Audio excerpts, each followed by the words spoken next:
North Korea's $6 billion cyber heist, how Lazarus became a global crime machine.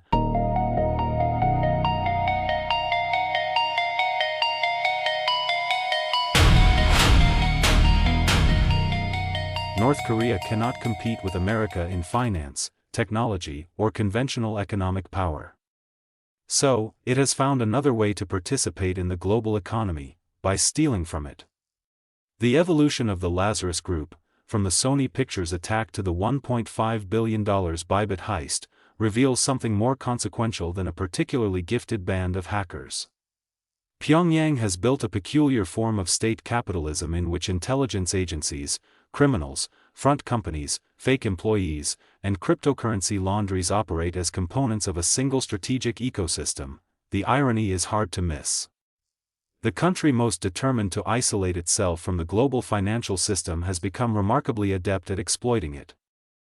Pyongyang cannot borrow normally on international markets, its banks struggle to operate, its companies face sanctions and diplomatic isolation, and decades of economic mismanagement have left the country impoverished. Yet somewhere inside this sealed economy sits a remarkably successful export industry. It does not export cars, semiconductors, or consumer electronics. It exports fraud. For years, the North Korean state has developed cyber capabilities capable of attacking banks, governments, entertainment companies, cryptocurrency exchanges, and ordinary businesses. What began as espionage and sabotage has evolved into something closer to a state-sponsored criminal financial complex. The distinction matters. Ordinary criminals steal because they want money. North Korea steals because money is a strategic resource, one that can sustain the regime, circumvent sanctions and, according to American and international authorities, help support its nuclear and ballistic missile programs. Lazarus, in other words, looks less like a criminal gang with government connections than a government that has learned to think like a criminal gang. Hollywood was the warning shot. The 2014 attack on Sony Pictures was spectacular partly because of its theater. Computers were destroyed, internal documents stolen, private correspondence exposed and employees humiliated. The American government attributed the attack to North Korean actors. The immediate dispute concerned a Hollywood film. The strategic lesson was much larger. A country with a weak economy, a relatively small conventional military and almost no meaningful presence in global finance had demonstrated that it could impose costs on a major American corporation from thousands of miles away. It did not need an aircraft carrier, it needed a keyboard. That was the first clue to the economics of cyber power. The cost of attack and the cost of defense are radically asymmetric. A company may spend millions securing thousands of employees and systems. An attacker needs only one vulnerable employee, one compromised credential or one badly protected server. North Korea had discovered a weapon whose ammunition was remarkably cheap. Then came the bank. The Bangladesh bank heist revealed that the real prize was not Hollywood's reputation but the architecture of international finance. In 2016, North Korean-linked operators penetrated Bangladesh bank systems and used stolen credentials to issue fraudulent payment instructions through the SWIFT financial messaging system. They attempted to move roughly $951 million, about $81 million was successfully transferred before the scheme was interrupted. The hackers had not broken into the Federal Reserve Bank of New York and carried away pallets of cash. They had attempted something more elegant. They persuaded the financial system to transfer the money for them. That is the defining characteristic of cyber-enabled financial crime. The burglar climbs through the window. The cybercriminal convinces the bank that the burglar is the customer. The difference is not merely technological. It is criminological. Traditional financial crime relies heavily on concealment. Modern cybercrime increasingly relies on authentication, making a fraudulent instruction look sufficiently legitimate so that the system itself becomes the accomplice. North Korea understood this unusually well. WannaCry and the economics of collateral damage. Then came WannaCry. The ransomware attack of 2017 spread across more than 150 countries, disrupting hospitals, companies, and government systems. It demonstrated another feature of cyber weapons that conventional military planners understand rather poorly. Malware does not necessarily remain obedient to its creator. A missile has a trajectory, malware has a social life. Once released, malicious code can propagate through networks, infect unintended victims, and produce consequences disproportionate to the original objective. WannaCry therefore represented more than ransomware. It showed that North Korea had acquired the ability to create systemic disruption at low marginal cost. A missile is expensive to manufacture and easy to count. A piece of malware can be copied indefinitely, and its victims may never know where the attack began. But even WannaCry was not the end of the evolution. The great migration to cryptocurrency offered Pyongyang something traditional banking never could: a global financial environment designed to move value rapidly across borders without requiring the permission of a conventional sovereign banking system. For North Korea, this was almost too convenient. Crypto exchanges, decentralized finance platforms, bridges, and digital wallets became new targets. Blockchain transactions could be followed, but funds could also be rapidly fragmented, swapped, bridged, and moved through layers of intermediaries. The result was an unusual contradiction. Blockchain was supposed to make financial transactions transparent. For sophisticated criminals, it could instead make laundering a problem of scale. Investigators could see the money moving. The criminals merely had to make it move faster than investigators could stop it. That arms race has become increasingly lucrative. Elliptic estimates that North Korean-linked actors have stolen more than $6 billion in cryptocurrency since 2017. While warning that attribution is not an exact science, then came Bybit, $1.5 billion in one afternoon. On February 21, 2025, approximately $1.5 billion in virtual assets disappeared from Bybit, a major cryptocurrency exchange.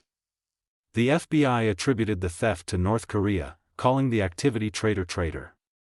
The stolen assets were rapidly converted into other cryptocurrencies and dispersed across thousands of addresses on multiple blockchains. The scale was startling, but the speed was more important. The theft demonstrated that Lazarus had evolved from a group capable of penetrating individual institutions into something resembling a global financial extraction network. And the operation did not end when the money was stolen. That was merely the beginning. Funds had to be fragmented, converted, disguised, and eventually transformed into something the regime could use.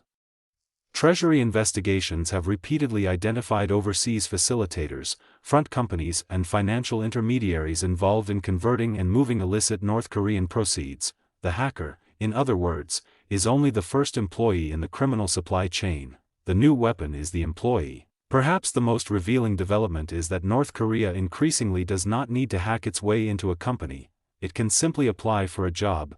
U.S. authorities have documented thousands of North Korean IT workers operating abroad under false identities, using stolen documents, proxy accounts, and fabricated professional histories to obtain legitimate employment. Some have infiltrated technology and cryptocurrency companies. In certain cases, malicious software has subsequently been introduced into corporate networks. This is cybercrime stripped of its cinematic glamour. No hooded hacker, no dark room, just a resume. In March 2026, the U.S. Treasury said North Korean government-orchestrated IT worker schemes generated nearly $800 million in 2024, with the regime appropriating most of the wages. The implication is uncomfortable. The global economy's weakest point may not be its firewalls. It may be its human resources departments. State power wearing the clothes of organized crime. This is where the Lazarus story becomes bigger than North Korea. Traditional international relations assumes that states possess armies, intelligence agencies, diplomatic networks, and financial institutions.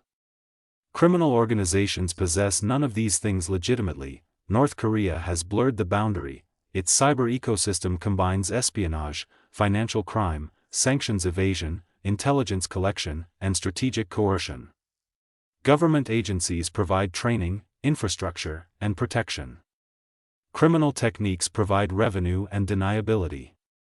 Overseas facilitators provide access to the financial system. It is a state power wearing the clothes of organized crime.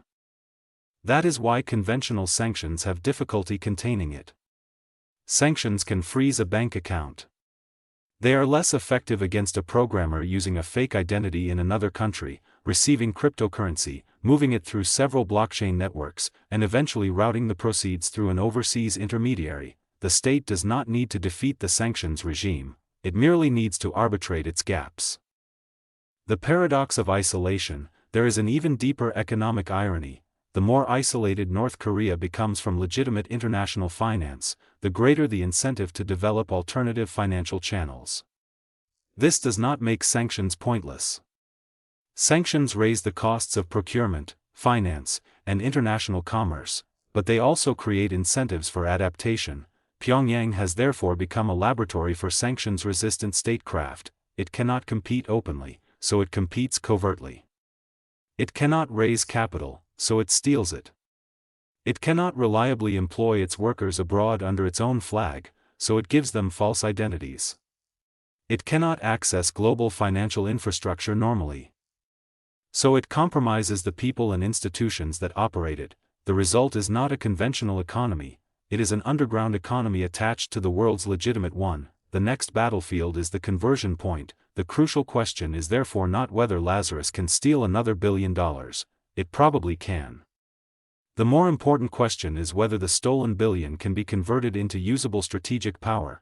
That is where the fight is moving. The international response is increasingly shifting from find the hacker to follow the money.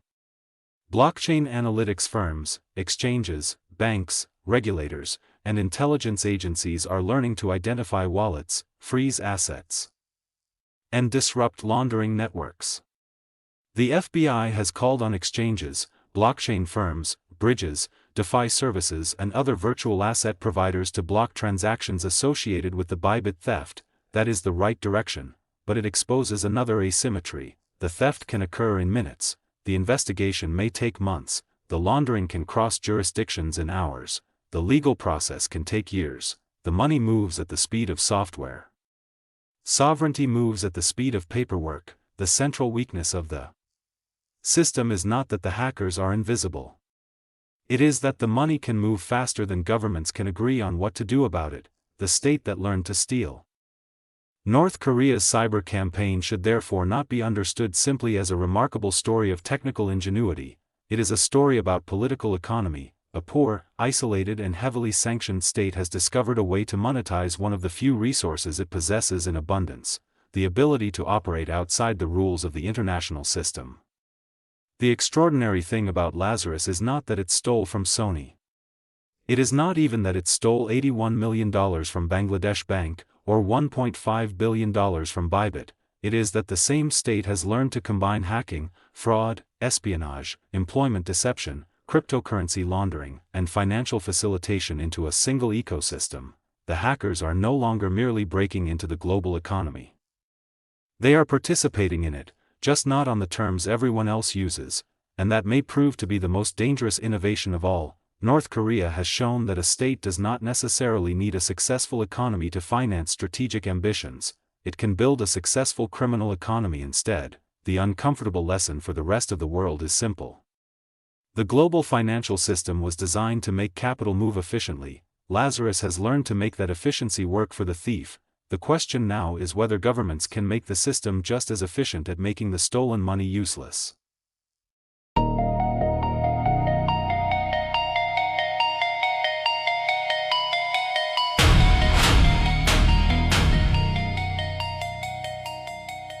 If you enjoy deep geopolitical and institutional analysis in the style of The Economist, subscribe and turn on notifications. New long-form essays every week on America, China, geopolitics, global economics, war, technology, and the future of power.